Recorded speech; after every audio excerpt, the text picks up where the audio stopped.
Hello guys, good morning everyone. LNT chemistry classes में आप सबका स्वागत है। आज हम शुरू करेंगे यहाँ पर 11th क्लास की एग्रीकल्चर केमिस्ट्री और उसका पहला जो चैप्टर है वो है रसायन की मूलभूत अवधारणाएं। रसायन विज्ञान की मूलभूत अवधारणा।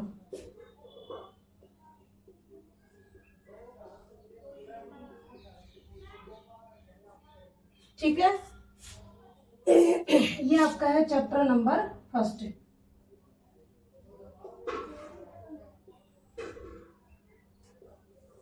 इस चैप्टर का जो सबसे पहला टॉपिक है जो हम आज की वीडियो के अंदर स्टार्ट करेंगे वो है आपका रासायनिक संयोजन के नियम। क्या आपका रासायनिक संयोजन के नियम।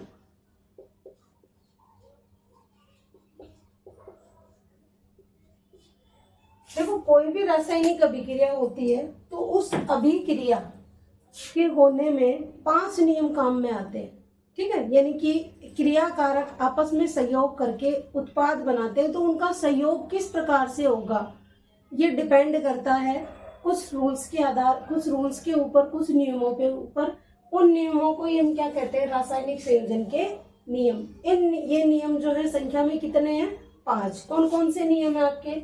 सबसे पहला आपका द्रव्यमान संरक्षण का नियम। द्रव्यमान संरक्षण का नियम। दूसरा आपका स्थिर अनुपात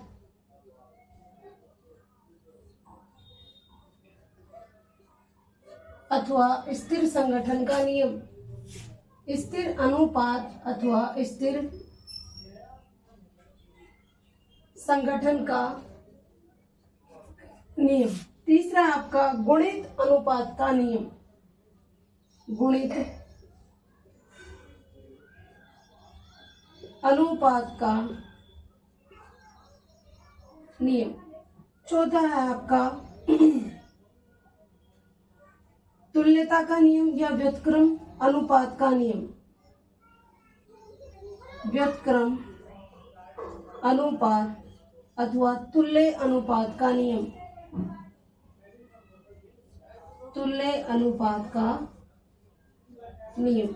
और 5वां नियम है आपका गैलुशेक का गैसीय आयतन संबंधी नियम।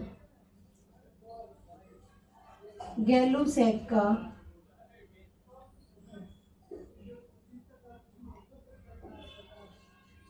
गैसीय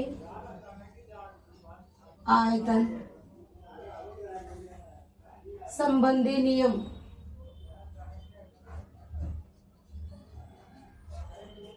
ठीक है, तो देखो रासायनिक संयोजन के टोटल 5 नियम है। सबसे पहला नियम कौन सा आपका? द्रव्यमान संरक्षण का नियम। दूसरा आपका स्थिर अनुपात या स्थिर संगठन का नियम। तीसरा गुणित अनुपात का नियम। चौथा आपका व्युत्क्रम अनुपात अथवा तुल्य अनुपात का नियम। और 5वां आपका गैलुशेक का गैसीय आयतन संबंधी नियम। पहले आप इसका स्क्रीनशॉट ले लो, फिर हम एक एक नियम का अध्ययन करेंगे, वो भी उदाहरण सही। ठीक है, एग्जाम्पल के साथ।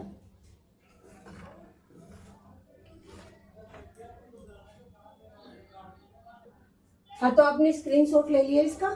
ठीक है, अब अपन एक एक नियम की स्टडी करते हैं।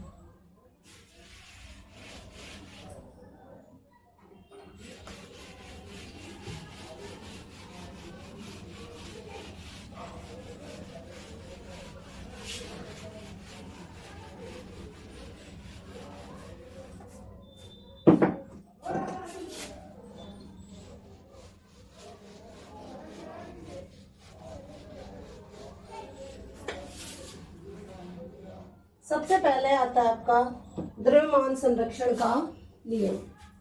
सबसे पहला नियम कौन सा आपका? द्रव्यमान संरक्षण का नियम।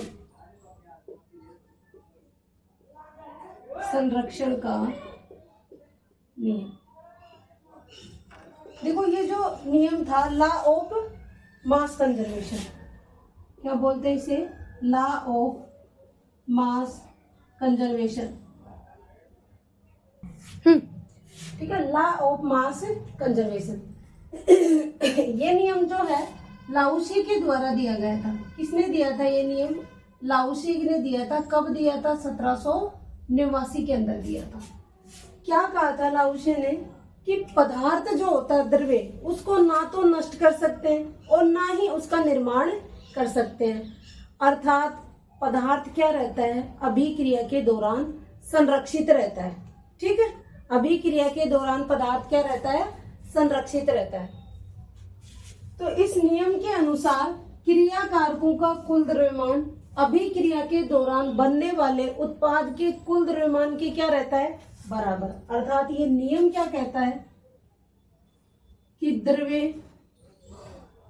को न तो नष्ट किया जा सकता है,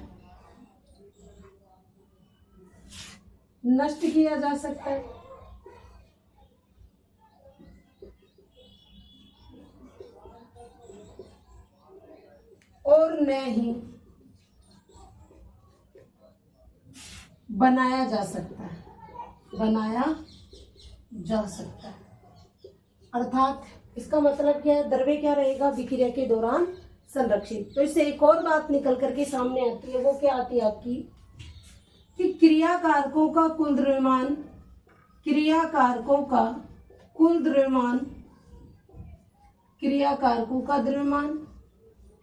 बराबर क्या होता है? क्रियाफलों का द्रव्यमान। ठीक है, ठीक है।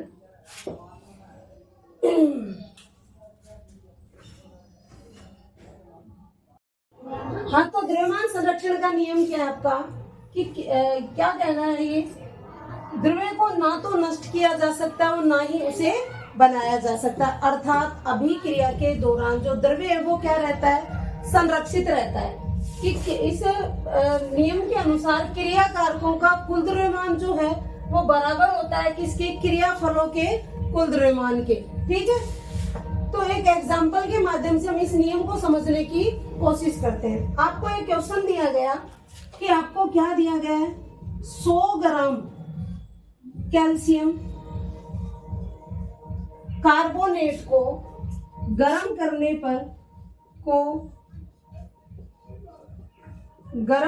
पर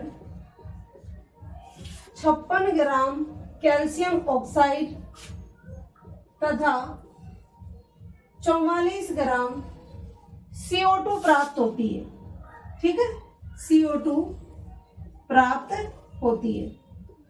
तो सिद्ध कीजिए कि दिए गए आंकड़े जो है द्रव्यमान संरक्षण नियम का पालन करते हैं अथवा नहीं। ये क्वेश्चन है आपका।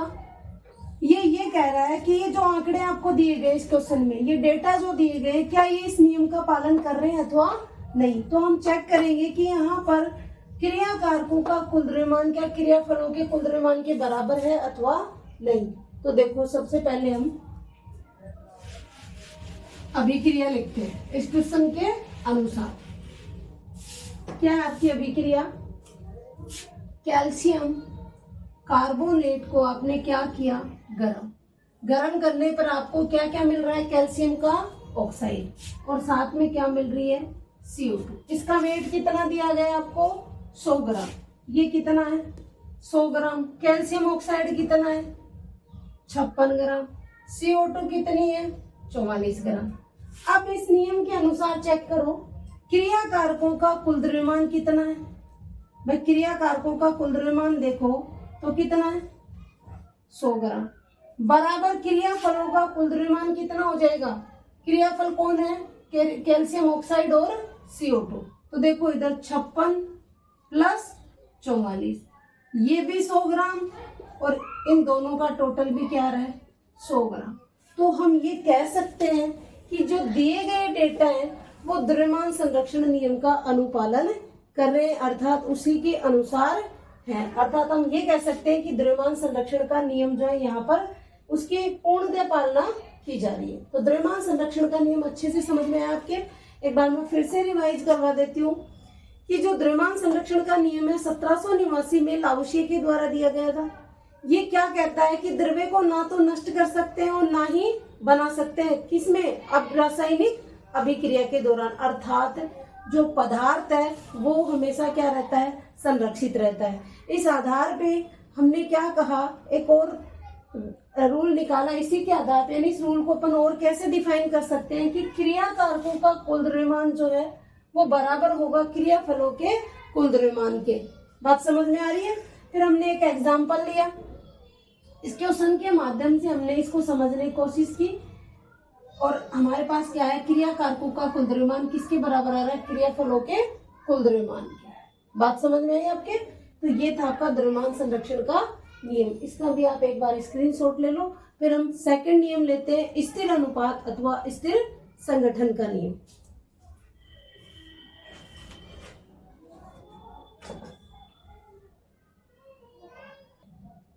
हाँ, तो आपने स्क्रीनशॉट ले लिया, ठीक है। अब हम इसी नियम से रिलेटेड एक क्वेश्चन लेते हैं, उसको सोल्व आपको करना है।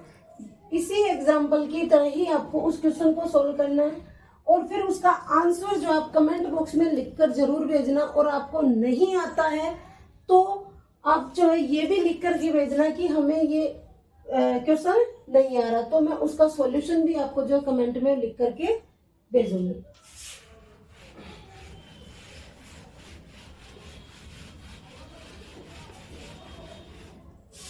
क्वेश्चन है आपका 5.85 ग्राम NaCl को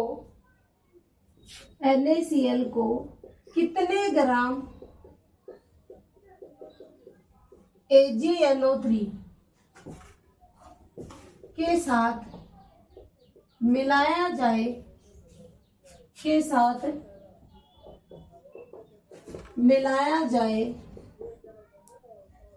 ताकि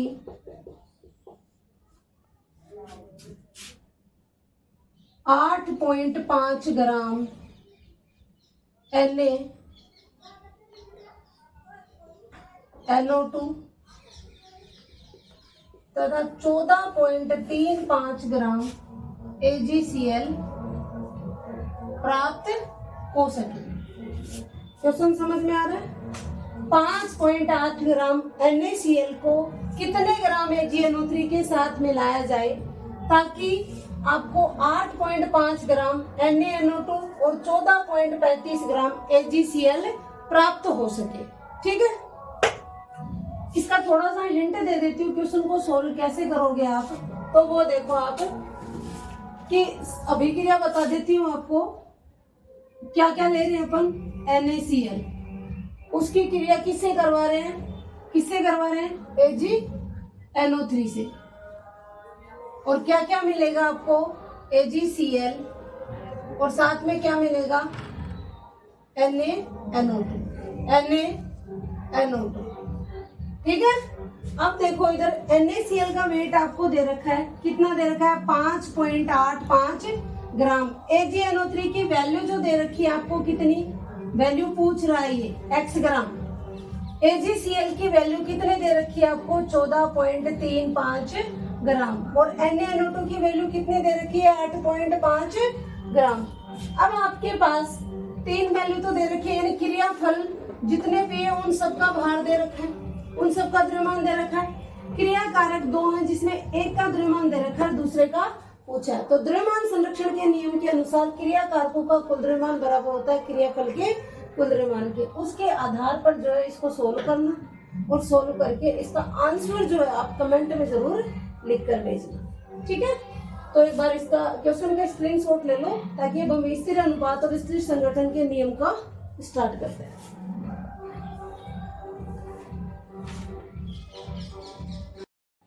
ठीक है, तो इसका स्क्रीनशॉट ले लिया आपने।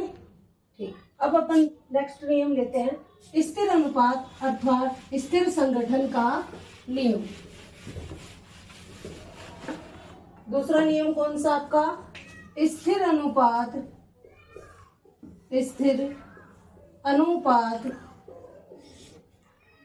अथवा स्थिर संगठन का नियम।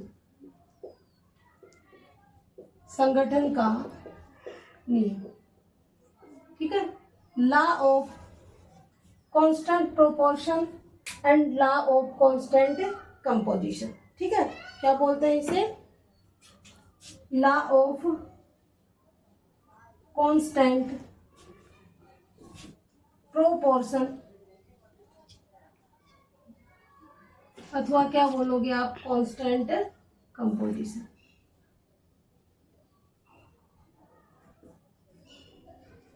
ठीक है। क्या कहता है ये नियम? ये नियम दिया किसने था? ये नियम दिया गया था 1799 में जोसेफ प्राउस्ट ने दिया था। जोसेफ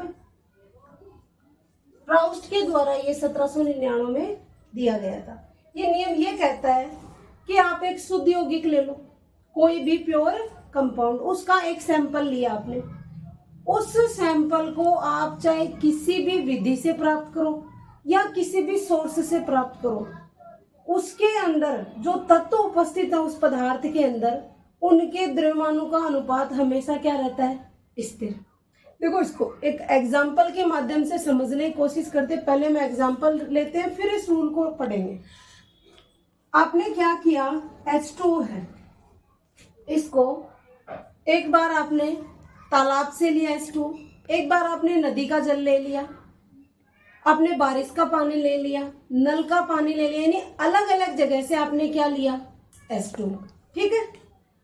और अब देखो कि आपने अलग अलग जगह से यानी अलग अलग सोर्स से लिया H2, तो देखो जब आपने नदी से लिया तब भी H2 का सूत्र H2 ही था, जब आपने तालाब से लिया तब भी क्या था? H2, और जब आपने नल का पानी लिया तब भी क्या था?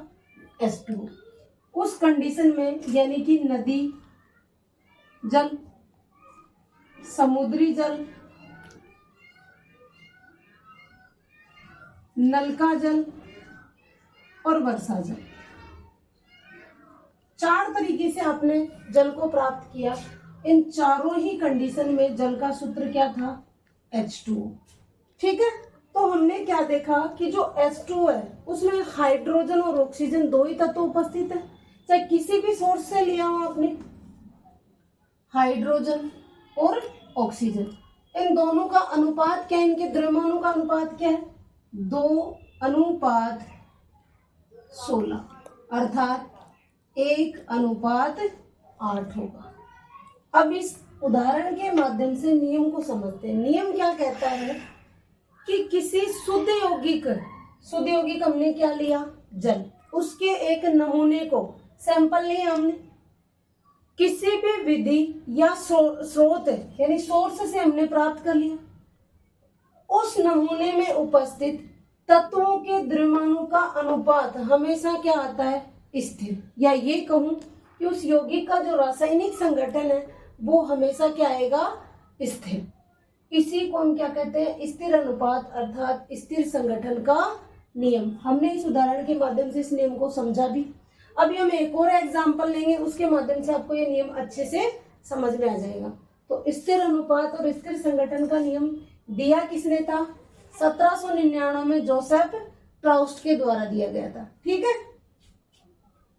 क्या था ये नियम? देखो इधर,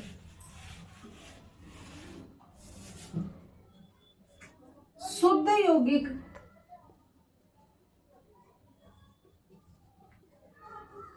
यौगिक के नमूने में तत्वों के द्रव्यमानों का अनुपात स्थिर होता है, चाहे किसी भी स्रोत या विधि से प्राप्त किया जाए। ये आपका स्थिर अनुपात अथवा स्थिर संगठन का नियम, ठीक है। ये इसका एक एग्जाम्पल है। दिया किसने था? 1799 में जोसेफ प्राउस्ट ने दिया था। एक बार इसका भी स्क्रीनशॉट ले लो, फिर हम दूसरा एग्जाम्पल और लेते हैं। ठीक है।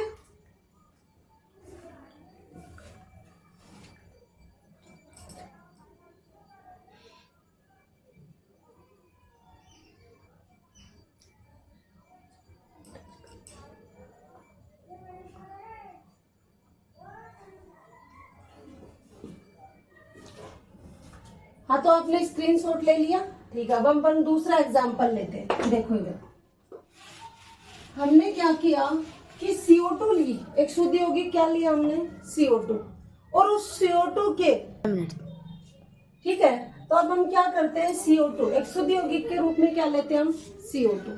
उस CO2 को हमने अलग अलग विधि से प्राप्त किया, कि एक बार कैल्शियम कार्बोनेट से प्राप्त किया, एक बार कार्बन की ऑक्सीजन से सीधे अभिक्रिया द्वारा प्राप्त किया।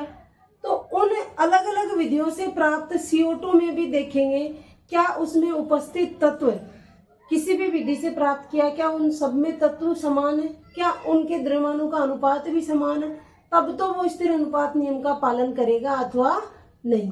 तो देखिए एक बार क्या किया हमने, CO2 को कैल्शियम कार्बोनेट को गर्म करके प्राप्त किया। कैल्शियम कार्बोनेट को जब हमने गर्म किया तो हमें क्या क्या प्राप्त होता है, कैल्शियम का ऑक्साइड, और साथ में क्या मिलती है, CO2, ठीक है, पहली विधि। दूसरी बार हमने CO2 को कैसे प्राप्त किया, कि कार्बन की क्रिया हमने किससे करवाई, ऑक्सीजन से, तब भी हमें क्या मिल रही है, CO2, ठीक है। तीसरे तरीके से हमने CO2 को कैसे प्राप्त किया, कि कैल्शियम जो कार्बोनेट है उसकी क्रिया हमने डाइल्यूट HCl से करवा दी, तनु HCl से करवा दी। जब हमने इससे अभिक्रिया करवाई तो हमें क्या क्या मिलता है, कैल्शियम का क्लोराइड, CO2, और साथ में क्या मिल रहा है, H2। तो इधर देखो तीन तरीके से हमने क्या प्राप्त की, CO2, 1, 2 और 3, यानी 3 मेथड से हमने CO2 प्राप्त कर ली। इस CO2 के अंदर कौन कौन से तत्व उपस्थित है, हमेशा कार्बन और ऑक्सीजन, 2 ही तत्व उपस्थित है, और उनके द्रव्यमानों का अनुपात भी कितना आएगा, कितना आता है भाई, 12 अनुपात 32, 3:8, यानी कि CO2 के नमूने को हमने अलग अलग मेथड से प्राप्त किया और देखा कि हर तरीके से प्राप्त CO2 में कार्बन और ऑक्सीजन तत्व उपस्थित है और उनके द्रव्यमानों का अनुपात हमेशा 3:8 ही रहता है। तो ये सभी अभिक्रियाएं, या ये कह सकते हैं कि दिए गए सभी डेटा ये सिद्ध करते हैं कि यहाँ पर स्थिर अनुपात नियम की क्या होती है, अनुपालना होती है। बात समझ में आ गई। ये दूसरा एग्जाम्पल था, इसका भी आप स्क्रीनशॉट ले लो। फिर हम पढ़ेंगे गुणित अनुपात का नियम।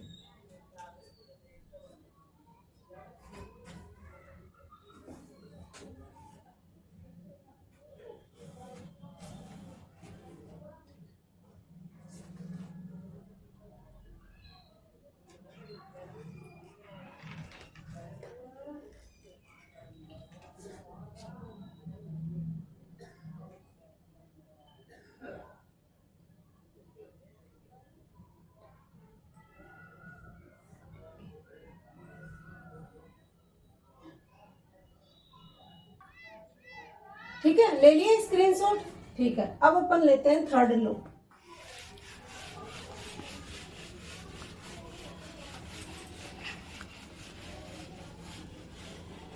गुणित अनुपात का नियम। तीसरा नियम कौन सा आपका, गुणित अनुपात का नियम।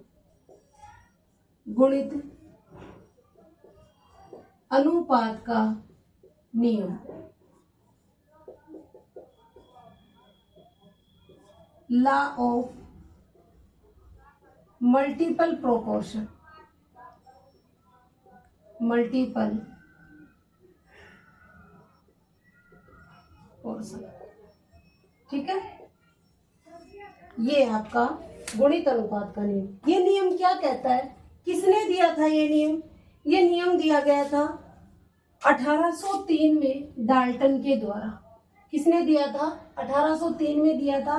डाल्टन नाम का वैज्ञानिक था, उसके द्वारा ये नियम दिया गया था। क्या कहता है ये नियम कि जब दो तत्व, कोई भी दो तत्व आपस में सहयोग करते हैं और सहयोग करके एक से ज्यादा यौगिक बनाते हैं, तो उनमें से एक तत्व के निश्चित द्रव्यमान से दूसरे तत्व के भिन्न भिन्न द्रव्यमान जो क्रिया करते हैं उनके अंदर एक सरल अनुपात पाया जाता है। क्या कह रहा है ये नियम? जब दो तत्व संयोग करके एक से अधिक यौगिक बनाते हैं,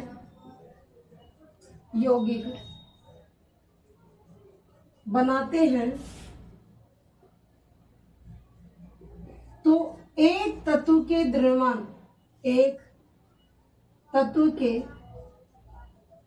द्रव्यमानों में जो दूसरे तत्व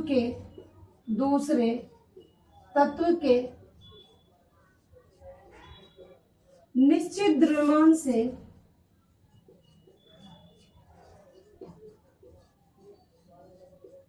क्रिया करते हैं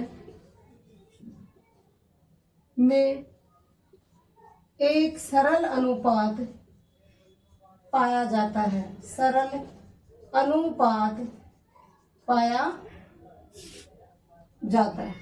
ठीक है, नियम को दोबारा से समझो। किसने दिया था? 1803 में दिया था, डाल्टन के द्वारा दिया गया कि दो तत्व आपस में सहयोग करेंगे और सहयोग करके एक से ज्यादा यौगिक वो बनाते हैं। ठीक है, तो उनमें से एक तत्व का द्रव्यमान तो क्या रहता है? अलग अलग उन यौगिकों में सबके अंदर, और दूसरा जो तत्व होता है उसका द्रव्यमान क्या रहता है? फिक्स रहता है। यानी कि एक फिक्स द्रव्यमान वाले तत्व से दूसरे भिन्न भिन्न द्रव्यमान वाले तत्व क्या करते हैं? क्रिया। ठीक है, जब वो क्रिया करते हैं तो क्या बनता है हमारे पास? क्या? ठीक है, तो इस नियम को एक एग्जाम्पल के माध्यम से समझते हैं। हमने क्या किया कि दो तत्व ले लिए, कौन कौन से? कार्बन और हाइड्रोजन। दो तत्व कौन कौन से लिए हमने? एक तो लिया हमने कार्बन और दूसरा हमने क्या ले लिया यहाँ पर? ऑक्सीजन। सॉरी, क्या ले लिया हमने? ऑक्सीजन। ठीक है, एक बार तो हमने कार्बन की क्रिया ऑक्सीजन के आधे अणु से करवा दी, अर्थात हमने कार्बन का क्या करवा दिया? आधा दहन करवाया। आप कंबसन करवा दिए। हाफ कंबसन करवाया तो हमें क्या मिलती है? Carbon monoxide.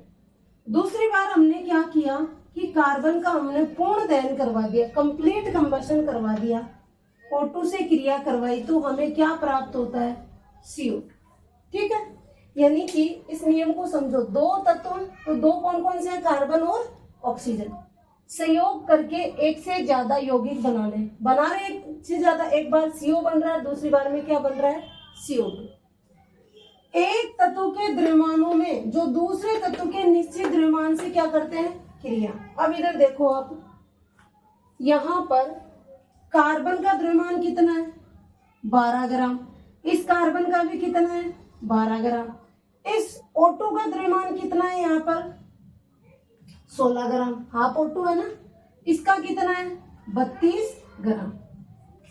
तो दूसरा तत्व है उसका द्रव्यमान तो क्या है? निश्चित। तो यहाँ पर जो दूसरा तत्व है आपके पास, कौन? कार्बन, उसका द्रव्यमान तो क्या आ रहा है? निश्चित आ रहा है कि नहीं आ रहा? 12 ग्राम फिक्स है दोनों के अंदर। एक तत्व के द्रव्यमानों में, यानी दूसरे एक तत्व है उसके द्रव्यमान क्या होंगे? अलग अलग। उनके अंदर क्या पाया जाता है? एक सरल अनुपात। तो देखो इधर CO बना तब O2 का अनुपात, और दूसरी बार में ऑक्सीजन से क्रिया होके क्या बन रही है? CO2, तब ऑक्सीजन का अनुपात। तो इस O2 के अंदर अनुपात क्या आता है? इसका द्रव्यमान कितना है? 16 ग्राम। इसका कितना है? 32 ग्राम। ठीक है, तो आपको क्या प्राप्त हो रहा है यहाँ पर? 16 एकम 16 और 16 दूनी 32। यानी कि उस दूसरे पहले तत्व के जिसके द्रव्यमान अलग अलग थे उनके अंदर एक सरल अनुपात उपस्थित है।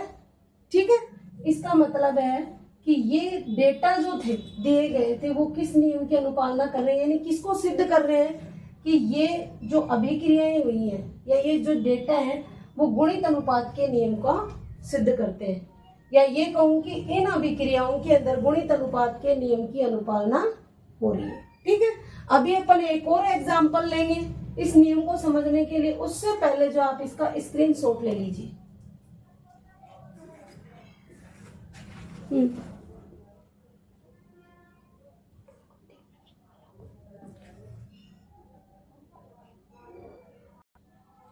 हाँ, तो आपने स्क्रीनशॉट तो ले लिया होगा इसका। ठीक है, अब अपन दूसरा एग्जांपल लेते हैं यहीं पर।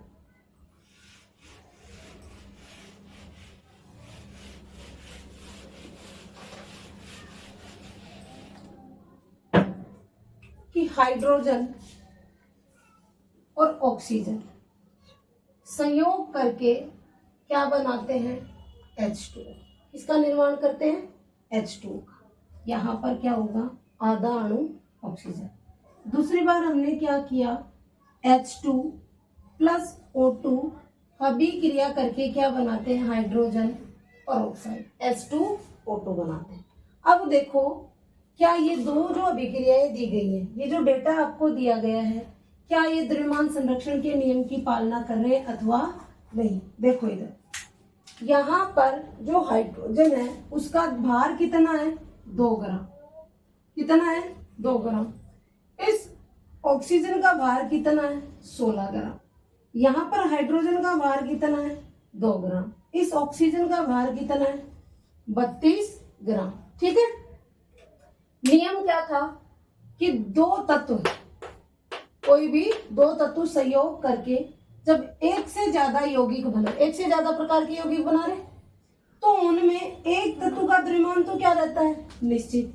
तो यहाँ पर H2 का द्रव्यमान 2 ग्राम और इस दूसरे यौगिक के निर्माण में भी H2 कितनी काम आ रही है, 2 ग्राम। लेकिन जो दूसरा तत्व होता है ना, उसके जो द्रव्यमान अलग अलग है, उनके अंदर एक सरल अनुपात पाया जाता है। तो देख लो इधर, ऑक्सीजन अनुपात ऑक्सीजन, एक तरफ तो वेट है 16 ग्राम, दूसरी तरफ वेट कितना आ रहा है, 32 ग्राम। काटोगे तो आपके पास क्या आएगा, 1 अनुपात 2। बात समझ में आ गई। ये थे गुणित अनुपात का नियम। अब हमारे पास 2 नियम बचे, गैलुसेक का गैसीय आयतन संबंधी नियम और एक आपका व्युत्क्रम अनुपात का नियम अथवा तुल्य अनुपात का नियम। ठीक है, इसका स्क्रीनशॉट ले लो जल्दी से।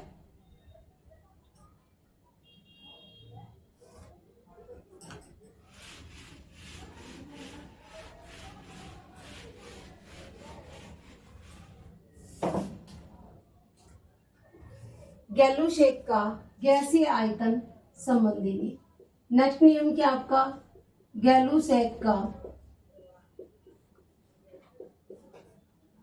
गैसीय आयतन नियम बोल दो या गैसीय आयतन संबंधी नियम बोल दो, गैसीय आयतन नियम।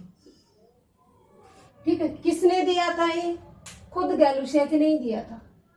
किसने दिया था, खुद गैलुसेक के द्वारा ही दिया गया था। ये नियम क्या कहता है, ताप व दाब की समान परिस्थिति में, यानी ताप और दाब की परिस्थिति क्या रखनी है अपने को, समान। उस स्थिति में गैसों के समान आयतन में, ताप व दाब की समान परिस्थिति में जब गैसें आपस में सहयोग करती हैं तो उनके आयतनों में भी जो क्या होता है, सरल अनुपात पाया जाएगा। या ये कहूं कि ताप व दाब की समान परिस्थिति में जब गैसें आपस में सहयोग करेंगी तो उनका सहयोग आयतन के भी सरल अनुपात में होगा। ठीक है, क्या कह रहा है नियम,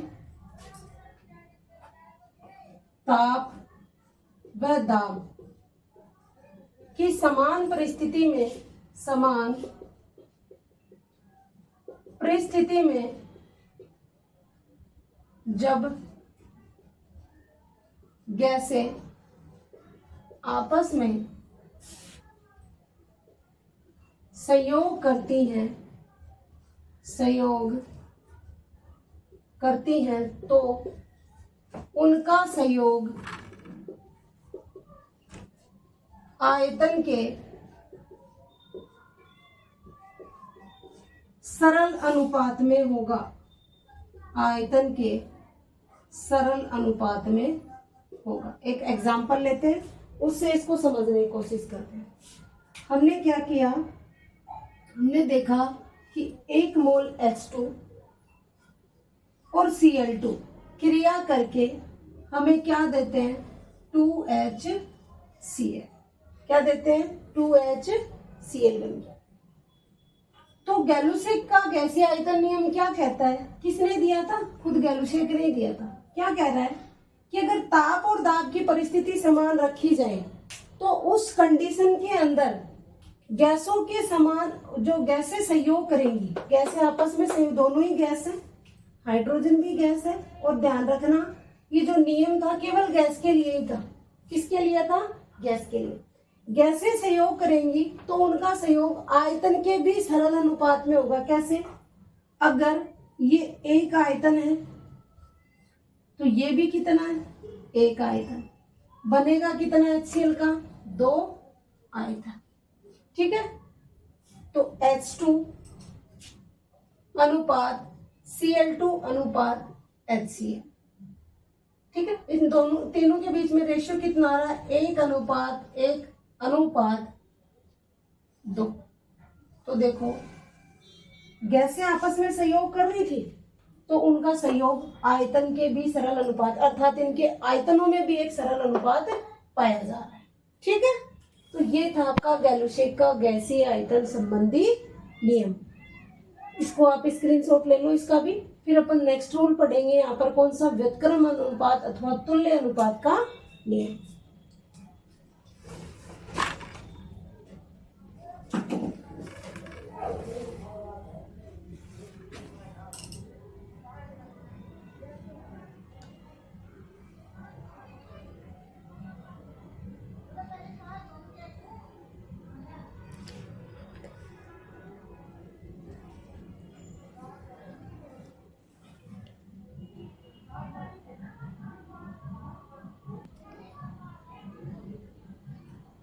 हाँ तो ठीक है, आपने स्क्रीनशॉट ले लिया इसका। ठीक है, तो अब अपन नेक्स्ट रूल पढ़ते हैं, जो लास्ट रासायनिक संयोजन का नियम, वो कौन सा आपका, व्युत्क्रम अनुपात अथवा तुल्य अनुपात का नियम।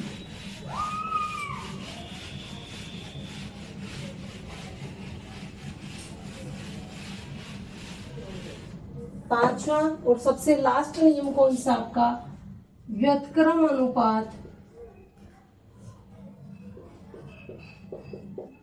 अथवा तुल्य अनुपात का नियम। तुल्य अनुपात का नियम किसने दिया था ये नियम, ये नियम दिया गया था रिक्टर के द्वारा। किसके द्वारा दिया गया था, रिक्टर नाम का एक साइंटिस्ट था, उसने ये नियम दिया था। कब दिया था, 1808 में।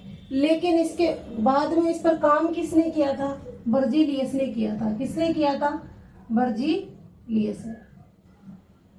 ठीक है, इस पर आगे जो कार्य किया था इस नियम के ऊपर, किया किसने था, बर्जीलियस ने। लेकिन दिया किसने था, रिक्टर ने। कब दिया था, 1808 के अंदर।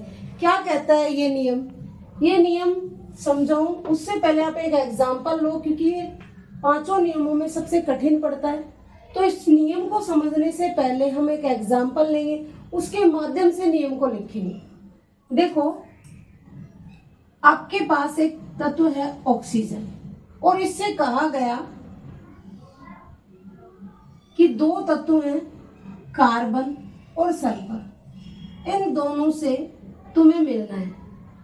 ऑक्सीजन था, उससे क्या कहा गया कि 2 तत्व हैं कार्बन और सल्फर, इन दोनों से तुम्हें मिलना है। तो ये कहता है कि ठीक है भाई, क्योंकि यहाँ पर इस एग्जाम्पल को ढंग से समझने के बाद ये नियम ऑटोमेटिक ही तुम्हारे माइंड में सेट हो जाएगा। तो जब ऑक्सीजन ने कार्बन से दोस्ती की तो क्या बनाया इसने, CO2। ठीक है, और जब ऑक्सीजन ने सल्फर से दोस्ती की तो क्या बना हमारे पास, SO2। कुछ समझ में आ रहा है, यानी ऑक्सीजन है, उसको ये कहा गया कि तुम्हें 2 लोगों से मिलना है, एक कार्बन से और दूसरा सल्फर से। कहता है कि ठीक है मैं मिल लूंगा। तो जब ऑक्सीजन कार्बन के पास गया तब तो क्या बनता है, CO2। और जब ऑक्सीजन किसके पास जाता है, सल्फर के पास, तब क्या बनता है, SO2। और फिर अब कहा गया कि अब ठीक है, तुम दोनों, ये तो दोनों से मिल लिया, तो इसने कहा कि ठीक है, मैंने तो तुम दोनों से दोस्ती कर लो, अब तुम दोनों आपस में दोस्ती करो। जब इन दोनों ने आपस में दोस्ती की तो उससे क्या मिला हमें, कार्बन डाई सल्फाइड। क्या प्राप्त होता है, कार्बन डाई सल्फाइड। अब इसमें हम क्या देखते हैं कि जो अलग अलग तत्व थे, यानी ऑक्सीजन यहाँ पर भी काम आ रहा है और यहाँ पर भी काम आ रहा है, तो इस ऑक्सीजन का द्रव्यमान तो यहाँ पर भी जितना है उतना ही द्रव्यमान क्या है यहाँ पर। अर्थात मैं ये कहूं कि इस CO2 के अंदर कार्बन अनुपात ऑक्सीजन देखो तो इस कार्बन का जो द्रव्यमान है वो 12 ग्राम है और ऑक्सीजन का कितना है, 32 ग्राम। ठीक है। इस SO2 के अंदर देखो तो सल्फर और ऑक्सीजन की बात करो तो सल्फर का जो द्रव्यमान है वो 32 ग्राम और ऑक्सीजन का द्रव्यमान है वो भी कितना है, 32 ग्राम। ठीक है, कितना आ रहा है, 32 ग्राम। यहां पर देखो CH2 के अंदर कार्बन और S का द्रव्यमान देखो कि इसका कितना आ रहा है, 12 ग्राम और जो सल्फर है उसका कितना आ रहा है, 64 ग्राम। यहां तक समझ में आ गया आपके। यानी ऑक्सीजन को कहा गया इन दो लोगों से दोस्ती करो, इसने कर ली, करने के बाद आपको दो यौगिक मिले, एक CO2 मिला और एक SO2 मिला, दोनों मिल गए। फिर कहा कार्बन और सल्फर तुम दोनों भी आपस में दोस्ती कर लो। जब इन्होंने दोस्ती की तो कार्बन डाइसल्फाइड का निर्माण होता है। ठीक है। फिर हमने देखा कि जो 3 अणु जो मिले अपने को, उनके अंदर तत्वों के द्रव्यमानों को देखा हमने, किसका द्रव्यमान कितना है। तो देखो जब ऑक्सीजन जो है, जब उसने कार्बन सल्फर से दोस्ती की थी तब उसका द्रव्यमान देखो दोनों ही अणुओं के अंदर फिक्स आ रहा है। इधर देखो, इधर भी 32 ग्राम है और इधर भी क्या है, 32 ग्राम है। और कार्बन और सल्फर के द्रव्यमानों का अनुपात कितना आएगा। तो जो ये नियम है ना, व्युत्क्रम अनुपात का नियम, ये इसी को समझाने की कोशिश करता है। ये कहता है कि जब दो भिन्न भिन्न द्रव्यमान वाले तत्व, क्या कह रहा है, जब दो भिन्न भिन्न द्रव्यमान वाले तत्व, यानी दो ऐसे तत्व लेने जिनके द्रव्यमान क्या है, अलग अलग। जब दो भिन्न भिन्न भार वाले तत्व किसी निश्चित भार वाले तीसरे तत्व से क्रिया करते हैं, दो भिन्न भिन्न भार वाले तत्व हो गए कार्बन और सल्फर, जब निश्चित भार वाले, ऑक्सीजन का निश्चित भार कितना है, 32 ग्राम, से क्रिया करते हैं, तो उन दोनों तत्वों के जो अलग अलग थे ना, उन दोनों तत्वों के भारों का अनुपात उतना ही होगा या उसके बराबर होगा या सरल गुणांक में होगा जब वे दोनों तत्व आपस में सहयोग करेंगे। दोबारा सुन लो, जब दो भिन्न भिन्न भार वाले तत्व जब एक निश्चित भार वाले तीसरे तत्व से सहयोग करते हैं तो उन दोनों तत्वों के भारों का अनुपात या तो उन भारों के अनुपात के समान होगा या सरल गुणांक में होगा जब वे दोनों तत्व आपस में सहयोग करते हैं। ठीक है। तो यहाँ पर कार्बन और सल्फर के भार का अनुपात कितना आ रहा है, कार्बन अनुपात सल्फर कितना आ रहा है, 12:32 आ रहा है। जब वे आपस में सहयोग करते हैं तब कितना आ रहा है, 12:64। ठीक है। तो देख लो, या तो इसके बराबर आएंगे ये अनुपात या इन दोनों का क्या होगा, ये सरल गुणांक होता है। तो देख लो, सरल गुणांक में इसको काट, ये 12:32 है, ये 12:64 है, तो इसको 12:32 है और ये इसका क्या है, 12:64। तो ये इसकी समान तो नहीं है ये भारों का अनुपात, लेकिन क्या है, सरल अनुपात में दोनों के बराबर। तो इस नियम को एक बार मैं लिखती हूँ, फिर इस एग्जाम्पल के माध्यम से फिर से इसको समझना।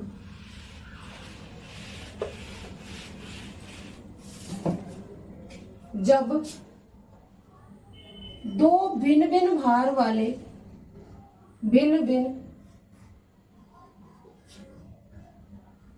वाले तत्व किसी निश्चित भार वाले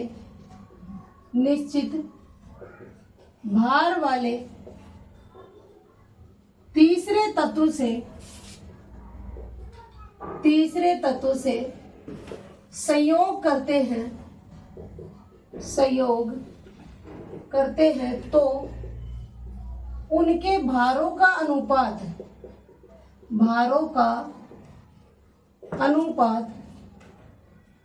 या तो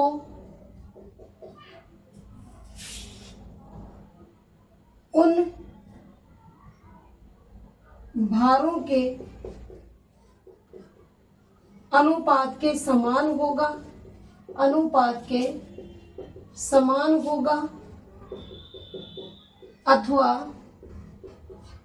सरल अनुपात में होगा जब वे आपस में सहयोग करते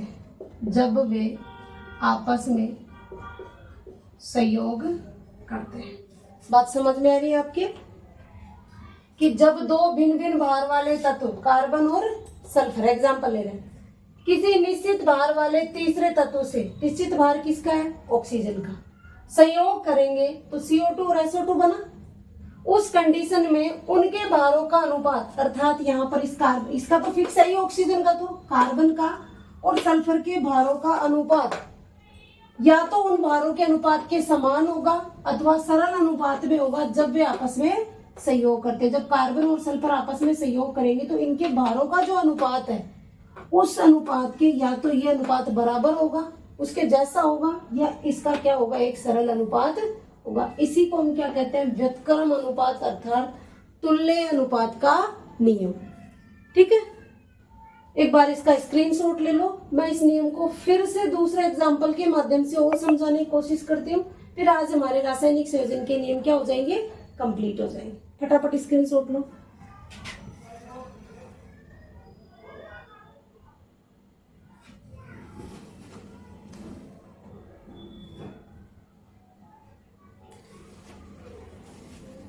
स्क्रीनशॉट ले लिया आपने? अब अपन एक एग्जाम्पल और लेते हैं। देखो इधर,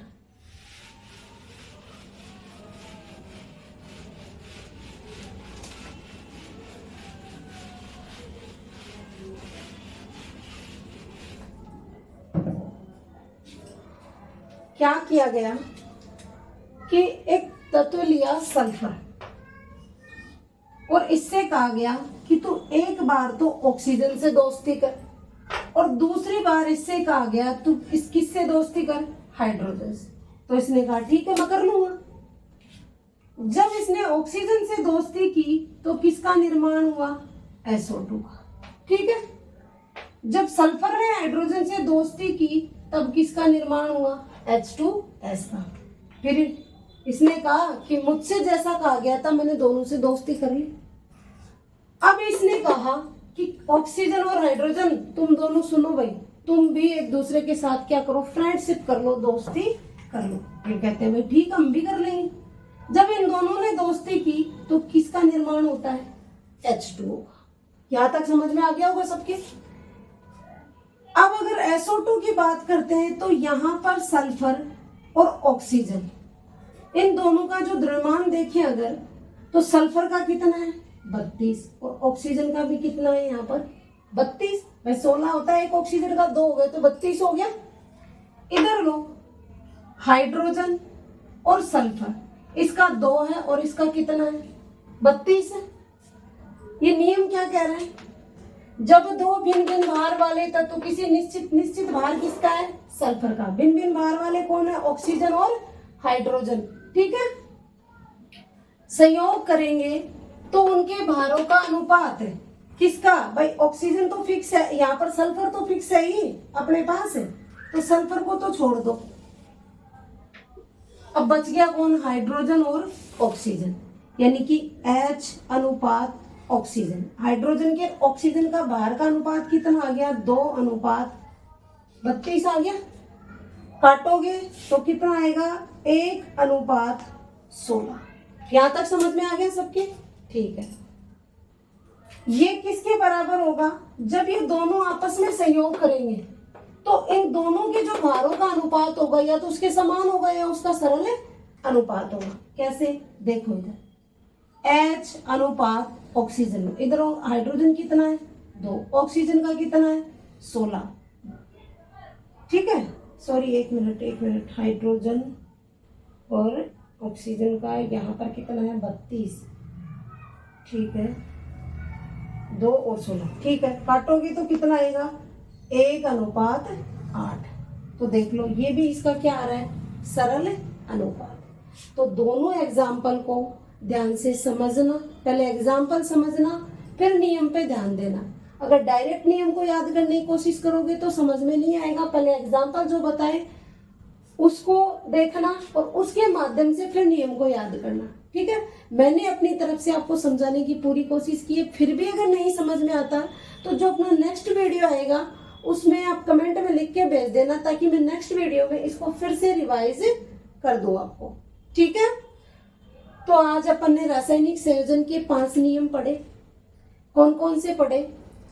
द्रव्यमान संरक्षण का नियम किसने दिया था? लाउसी के द्वारा दिया गया था 1789 में। दूसरा हमने पढ़ा स्थिर अनुपात अथवा स्थिर संगठन का नियम, किसने दिया था ये नियम?